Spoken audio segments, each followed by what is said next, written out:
Hello, I think I'm live now. It's working. Hi, everyone. Thanks for everyone that took some time over this Saturday to follow us. I'm Grace Lokako from DR-Congo, currently living in Switzerland, and I'm delighted to be here. And I just want to take a few minutes to acknowledge the incredible work that the Tropics Business Summit has brought to life for over 4 years now. And I've been during COVID now, even the amazing work that they're doing, and I've been inspired by the incredible minds this program has brought together. And it's refreshing to see vibrant, determined, and hopeful shapers across the continent doing innovation, creating jobs, and shaping minds. It's honestly overwhelming in a good way. I personally do think that we need to see more of these to be able to change the narrative of the continent and change the perception of the world towards Africa. We definitely need to delete this famous picture of the hungry child and show how people on the ground are working towards a solution. And as part of We Bloom Africa, and hi Hilda, she's the founder, she's following us today. One of the pillars we have is to showcase the powerful women that are shaping the economy across the continent. And the goal for investors is really to create awareness of the biases that exist towards investing in female-led enterprises. I didn't believe in when I joined the company. Hilda, the founder of We Bloom, she told me she had talked to African investors, and we're not talking 50 years ago. We're talking a few years ago, and even today, who simply don't understand or didn't understand the concept of investing in a company that's led by a woman. And then you engage with female founders and you confirm that bias because they tell you it's true. I've been discriminated against just because I'm a woman, regardless of my competencies, regardless of the potential of my startup.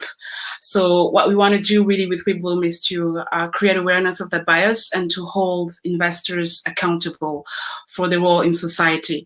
In the same way, we expect companies to offer equal pay and opportunity in their companies. In the same way, we have to raise the bar high for investors and demand to see diverse and inclusive portfolios.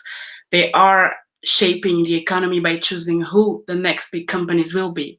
And because the bias starts there, it will scale, and explains the gap that we see today in the numbers of female entrepreneurs, which is the majority in Africa. There's the number of those who are able to scale because they receive important investment and they're able to be boosted at a very early stage. So what we do is we really do create awareness towards that. We educate these investors and hold them accountable.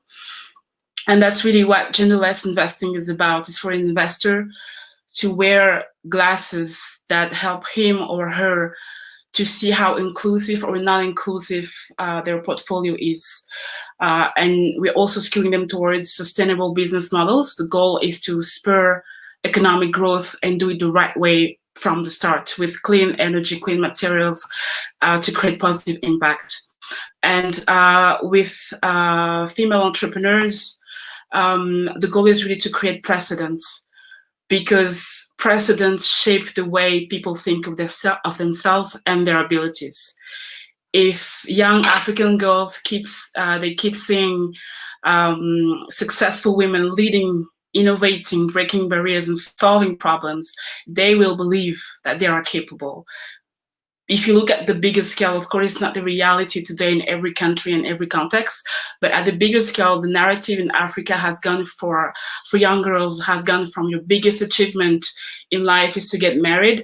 And today it's like you have to go to school to gain value, to get a good husband, for instance. And I'm a true believer that in the self-fulfilling prophecy. If you keep telling people they are less, they're not capable, they will believe you. And because they believe it, they will stop investing in themselves, turning that false statement in the beginning into a reality in their life. I grew up with my mom and 4 sisters, all of them being my role figures. I saw them working day and night, never taking no for an answer, never considering a closed door to be a barrier. Closed door were just barriers that they would keep knocking on until they would break open. And because these were the role figures I grew up with, I never for a second doubted that the fact that I too could go after my dreams and goals. Not for one second did I ever consider being a woman a challenge, whether it be in business or in entrepreneurship. I always saw it as an opportunity, and that's because they created a precedent for me. And that's what WeBloom is doing, is to create a precedent for entrepreneurs and for investors to see the potential of women, what they do right, how they are doing incredible things on the field, regardless of the challenges, regardless of the society, they are thriving. And that's what we do.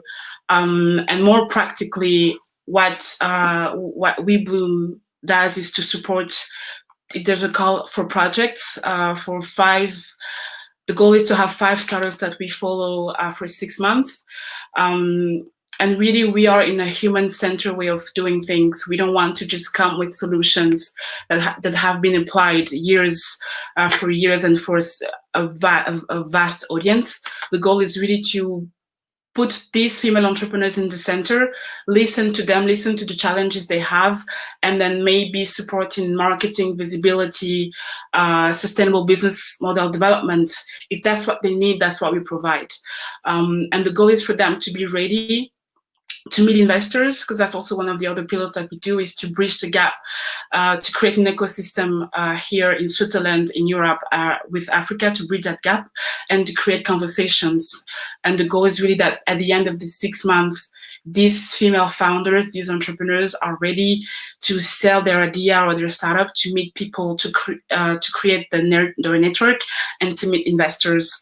Of course, this year with COVID, we bloomed without COVID, as Hilda loves to say, but unfortunately, it's not going to be able to physically bring these women in Switzerland to meet the people. But we're still running this program. We still have launched our call for projects.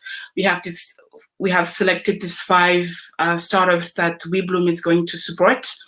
And what we did also this year is to partner with Sinolu, which is the Centre d'Innovation de Lubumbashi in DR-Congo, where I'm from, in which the 12-week capacity building program was really about connecting with many hubs in Central Africa, mainly Francophone Africa, and really listen to what are the issues, what are the challenges that the female entrepreneurs are following, what are the problem they're going through, so that after that we can reflect and we can think of, okay, what are the programs, what are the projects, what are the acceleration programs that these innovation hubs and us can bring to these women that we actually help them.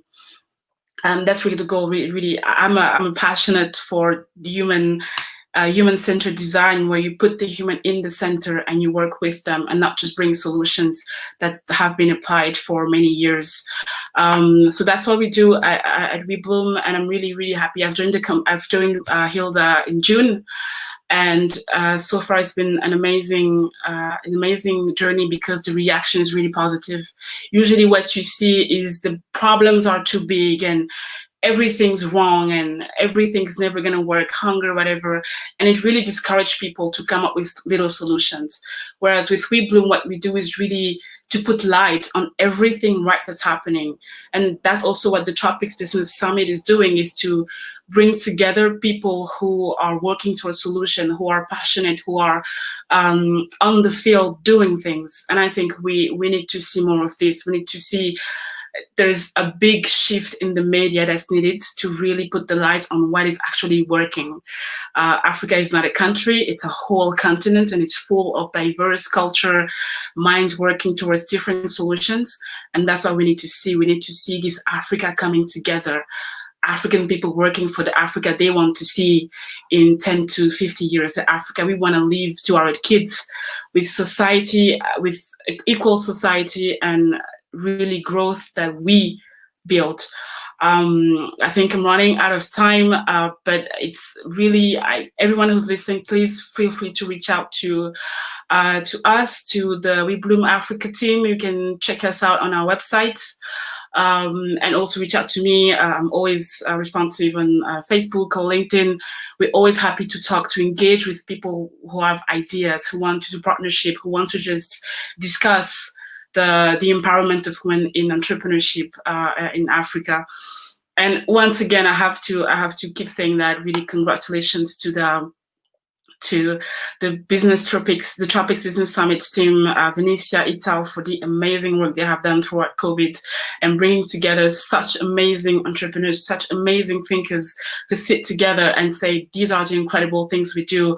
And it's not just all bad. There are great things happening, and I'm really excited about that. So, and I really hope that next year we can join you guys again to show you the progress, the growth of We Bloom and the exciting projects we'll be working on. So yeah, thank you very much for everyone who took some time on their Saturday to follow us. Keep watching the topic. It's really, it's amazing what the conversations that are going on, and it's really showing Africa in a light that we absolutely need. Thank you very much all, and I wish you guys a very great weekend, full with inspiration and positivity. Thank you everyone, bye.